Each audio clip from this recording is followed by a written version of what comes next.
Hello and welcome to Crosstalk, where all things are considered. I'm Peter Lavelle. Imposing sanctions on a country used to be a policy of last resort. That is not the case today. Now Washington sanctions scores of countries and even threatens sanctions against supposed allies. Do sanctions work? No, not really. Also, we have an update on Belarus.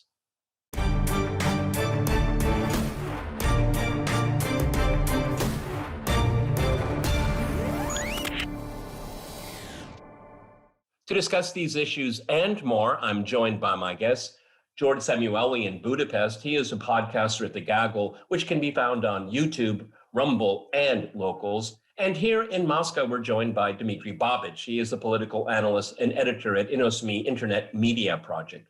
All right, gentlemen, Crosstalk rules in effect. That means you can jump in anytime you want, and I always appreciate it.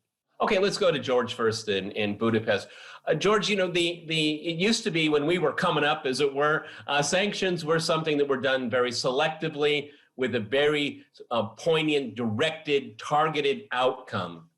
It was a very specific surgical instrument, if we can use that term in regards to diplomacy. Now it's just blunt objects, and they're swinging it around to see what they can destroy, what they can impact, what they can change. It's always about changing behavior, which is a very, very arrogant way of defining politics. Why has it become that? Is it just because it's a substitute for solutions? It's a substitute for diplomacy? Because its implications are quite amazing. We'll talk about later about how it's changing the world. And it's not working for the people that sanction. Go ahead, George. Well, that's exactly right. Now, if you look at what international law states, it's spelled out in the UN Charter. I mean, there's Article 51. You have a right of self-defense. Therefore, you have a right to resort to sanctions against somebody who is conducting aggressive actions toward you.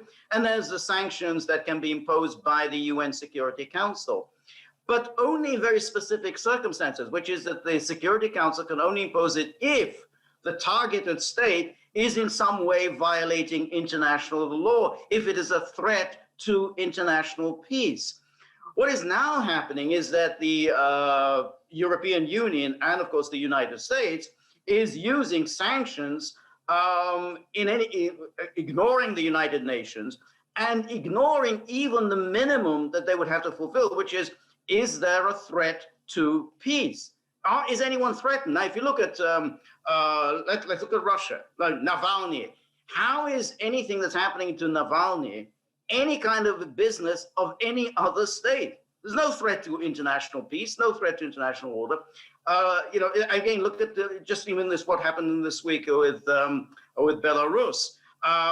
If you look at the international order, the passengers were all let out and permitted to go and head towards Lithuania as they were supposed to do. The only person who was arrested was a Belarusian citizen. Now, we can argue about the rights and wrongs of that, but in no way was the international community affected by it. So therefore, what the US and the EU are saying has no basis at all in international. Even on top of that, the use of sanctions under international law can be deemed as an act of war. So in that sense, it is disturbing the peace that it's supposed to be maintaining. It's kind of contradictory here.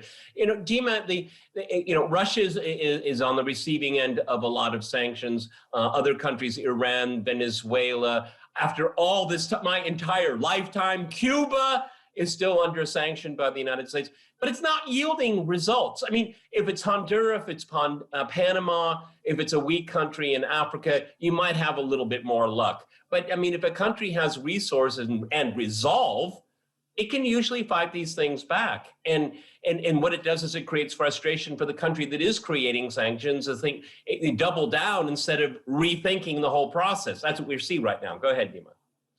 Well, what we're seeing in Belarus is exactly, an example of ineffectiveness and absurdity of sanctions.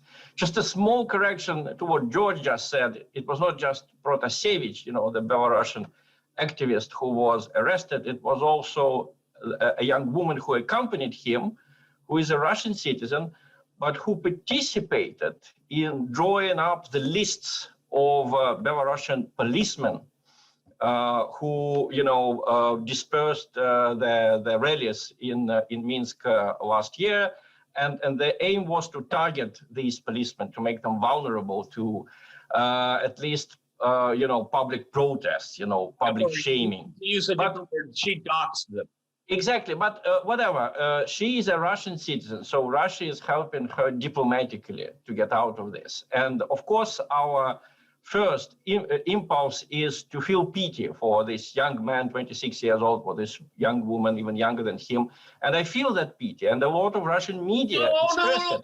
No. Hey, Dima, I don't feel pity. Okay, I mean Kiev. Minsk wanted to talk to this person for a very, very good reason, and it's very well documented. I mean, what we can discuss here, and George and I have done it at great length, is the forcing of the landing of the plane, the means by which was used. I think that is questionable. The fact that they wanted to speak to this individual, there's no question about that at all. Go ahead. Yes. Well, I mean, if we all remember ourselves at the age of 26, we all had different opinions, and probably we would be ashamed for a lot of things we did at that age. But this guy did participate in the civil war in Ukraine.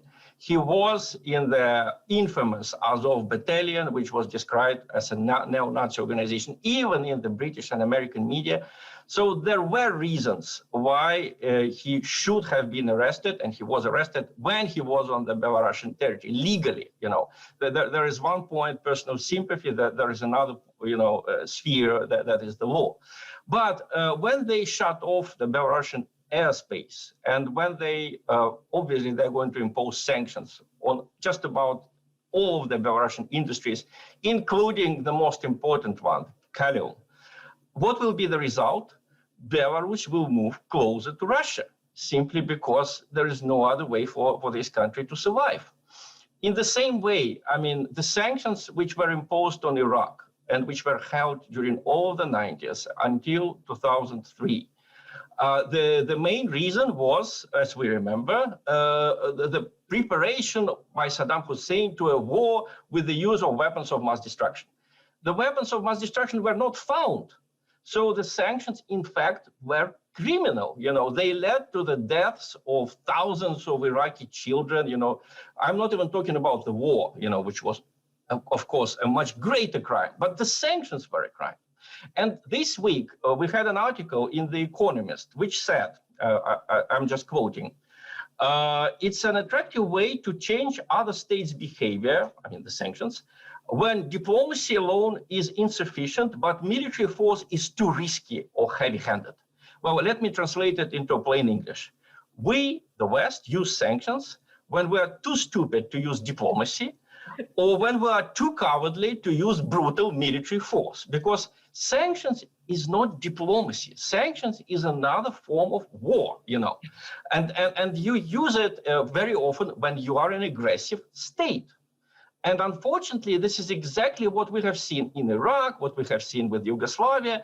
Again, with Yugoslavia, the sanctions were imposed because supposedly Milosevic was mistreating the Albanian minority in his country, the people who lived in Kosovo. The Western press reported that 120,000 Albanians were slaughtered by the Serbs. And if you disagreed at the time, you remember, you were called a flat earther. In the British press, in the American press, in the West in general, it was supposed to be ironclad, right? And then it turned out to be a lie, because we've gotten used to the lies about almost all of these other, and that makes sanctions a criminal.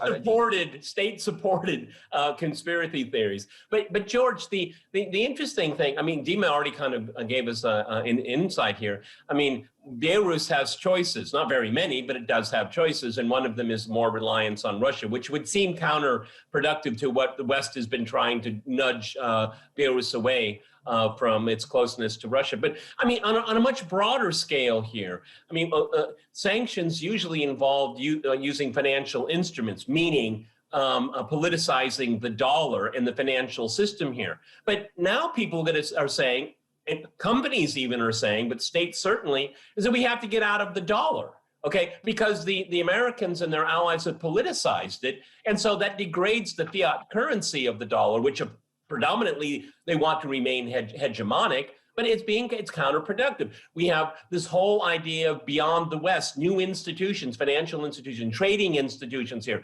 And because this is not, they want rules based, but people say, we don't like your rules, we don't understand them because they're all one-sided. We'll make our own set of rules. Go ahead, George. But that's it. But that has always been the case historically with sanctions, because sanctions, which supposedly had their objective undermining or weakening a government, actually led to the strengthening of the government, because now the government could turn to the people and say, look, we're being targeted, unjustly targeted, and thereby acquire a certain amount of legitimacy from the public. Moreover, it allows governments actually greater powers, because now they are justified in utilizing the resources of their country in order to fight off sanctions. So therefore, Castro, subjected to an embargo by the United States, could say, hey, I'm the subject of aggression by the United States. Now, one thing I would just mention about, in the case of Iraq during the 1990s, that was one of the few cases in which actually the sanctions were justified by the United Nations Security Council.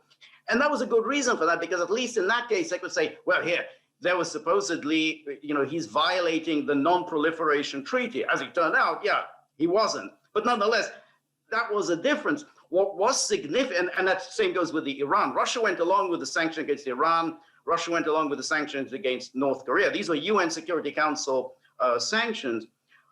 But what was interesting about that is that it was supposedly targeted, but in fact, they weren't targeted. The ordinary people suffered for the very reason that you can't just simply pick and choose and say, well, you can't import anything that will enable you to build weapons of mass destruction, which means you can't import chemicals that you need for fertilizers, that you need for desalination, that you need for sanitation, and you can't import power generators and so on. And so that's why individual citizens suffer, because suddenly say, well, these are dual use. I mean, you can't have this, you can't have that. So all the talk about, well, these are targeted, the sanctions are targeted, we aren't touching civilians, it's a lie.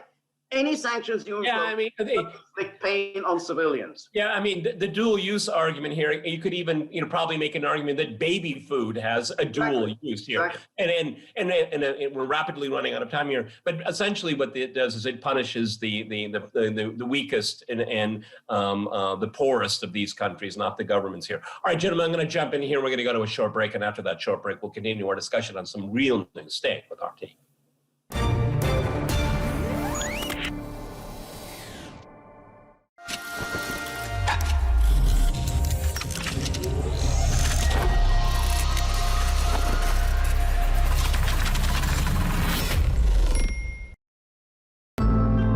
An entire village in Alaska has had to move. If another country threatened to wipe out an American town, we'd do everything in our power to protect it. What are they escaping? Well, climate change poses the same threat right now. Alaska has seen some of the fastest coastal erosion in the world. We lost about 35 feet. 35 feet of ground in just about 3 months while we were measuring. That's fast. It is fast, and that means the river is 35 feet closer to town than what it was the year before. I think we're a part of America that the rest of America forgot. That really we're here.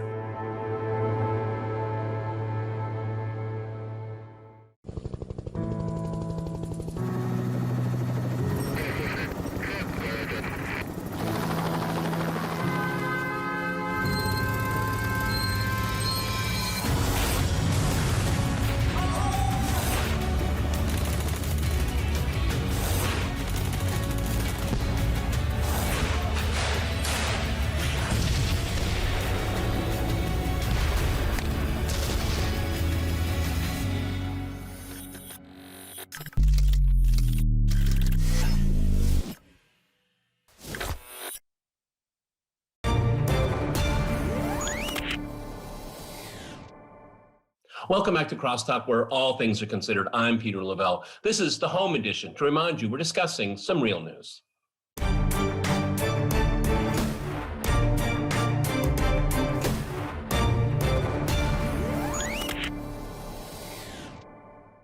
Okay, let's go back to Dima here in Moscow. Let's switch gears and we'll talk about what's going on in Belarus. Belarus has been in the news a lot over the last few months, not always in the ways that we'd like, obviously. The latest data point we have is when President Lukashenko met with President Putin in Sochi. The readout was kind of a bit boring, very staid. They discussed different issues. They focused on the recent events that were going on with the apprehension of a citizen wanted by Minsk, and they talked about COVID.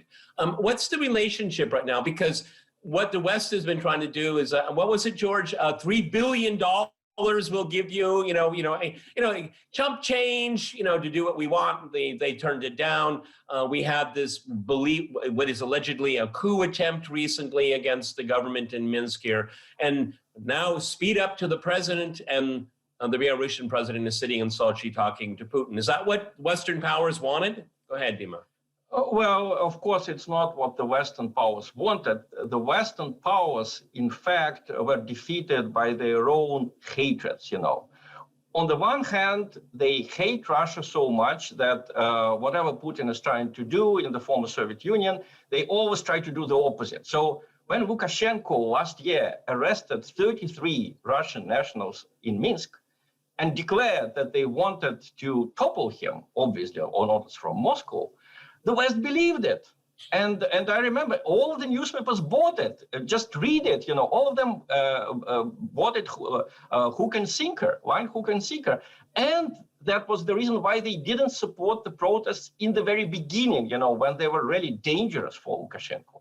On the other hand, the West hates Lukashenko. And this is something Lukashenko cannot understand, because the Western hatred is ideological and irrational, Lukashenko was visited by the Atlantic Council members in the end of 2018.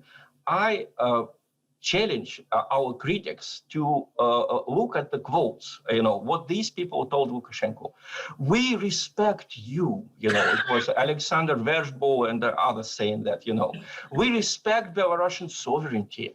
We'll help you to protect it from Russia, And then these people obviously supported a pretty dangerous, sometimes violent protest actions in Belarus, which were, of course, targeted against Lukashenko. And believe me, Belarusian nationalists, ultra-nationalists, are not better than the Ukrainian ones. In fact, they're not better than the Russian ones. They're also irrational, absurdly minded, sometimes violent. And that's why they're perfect agents for the Western powers. Okay, they want to repeat what they did in Ukraine. George, let me go to you. This whole strategy coming from the West is appallingly stupid. Okay, it creates negative returns. If they just simply respected the country's sovereignty and allowed the people of Belarus to decide their own fate, it might actually work out to their benefit. But the more they do this, the more they solidify his power. These people are just B-listers. Big time. Go ahead. Yeah, exactly. And that follows on with what we've been talking about, that the more that you impose pressure, sanctions against a government, the more you strengthen that government. You are not going to remove Lukashenko by sanctions. Let's say the sanctions were effective. What would be the actual effect of the sanctions? Now, you would have either misery and starvation on the part of the public, or you would have a civil war in the public, or basically, the Russians would move in. None of these scenarios are in any way to the benefit of the Belarusian people. And when you think of the Eastern Partnership, NATO's Eastern Partnership, or the European Union's Eastern Partnership, we're going to move all these states, Belarus, Georgia, Ukraine, Moldova, Armenia, Azerbaijan, we're going to move them all out from Russia's influence and bring them all over to the EU and West's influence. So if you're going to pursue that policy, then why are you going after Lukashenko? It makes absolutely no sense. So one day, you have Mike Pompeo flying into Minsk and saying, hey, we've got some oil that we can sell you. You stop, you don't need to buy oil from the Russians. You can buy our oil. Next day, we need to get rid of Lukashenko. The West has absolutely no idea what the hell it's doing. Dima, Go ahead. You want to jump in there, Dima? Go ahead. I wanted to pick up on what George just said quite rightly. You know, there is this schizophrenia in the West. On the one hand, they keep saying, oh, Lukashenko is Putin's puppet. You know, he's Putin's puppet. He never does anything independently of Putin. And then, but we should include Lukashenko and Belarus in Eastern Partnership, you know, to move him away from Russia. We support Belarusian sovereignty. Yeah, we support Belarusian sovereignty, but we are going to seal off Belarusian airspace because they landed the plane and they arrested one of our agents. You know, let's call a spade a spade. You know, Protasevich was and is their agent. So there is this schizophrenia, and sometimes this schizophrenia gets violently dangerous. You know, let me just quote an article from The Spectator. You know, it's written by one of Spectator's editors, Rod Liddell, and it's headlined "My Plan for Belarus." Let me just quote it. Liddell writes that he would be happy if last Saturday had been designated International Day to bomb Minsk. In the end of the article, he says that we should put a price tag on Lukashenko's head. You know, that would teach Lukashenko something. And why is he suggesting to do it? Why is he not happy with the sanctions? Because both Lukashenko and his puppeteers in Moscow are laughing at us. They know we will do nothing. End of quote.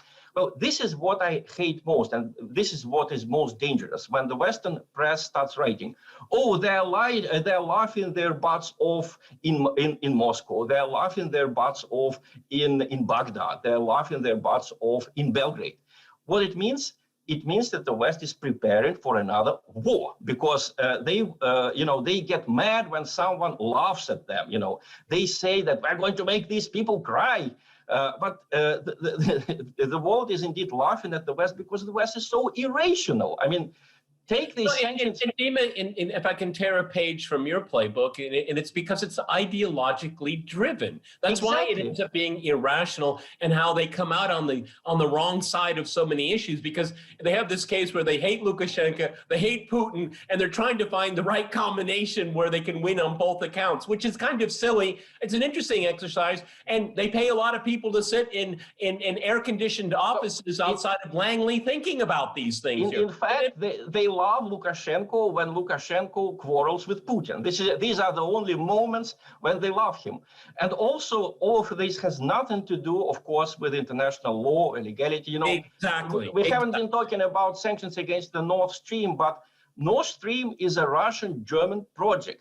What business does the United States have to impose sanctions on this project? It's like Russia imposing sanctions on a pipeline from Mexico to the United States.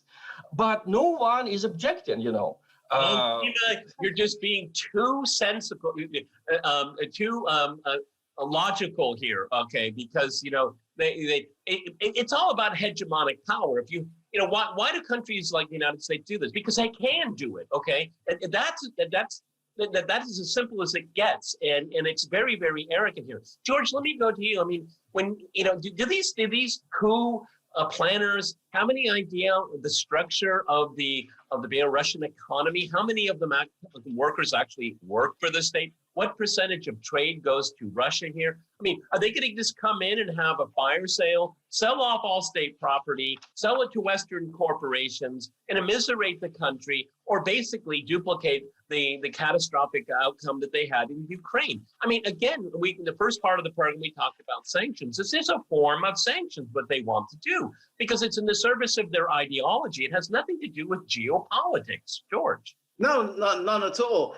And that's why they can't accept that Lukashenko actually has a following. He's quite popular in Belarus, maybe not 80%, but almost certainly above 50%, precisely because he didn't pursue the Western neoliberal model of fire sales of its manufacturing industry and being essentially supplicants of the West. He didn't go the path of Ukraine. And incidentally, this is what the United States is now under Blinken and Biden recommending to Ukraine. You know, just sell off everything. Give everything over to us. So they want to take it away from the Ukrainian oligarchs and give it to the Western oligarchs. Exactly.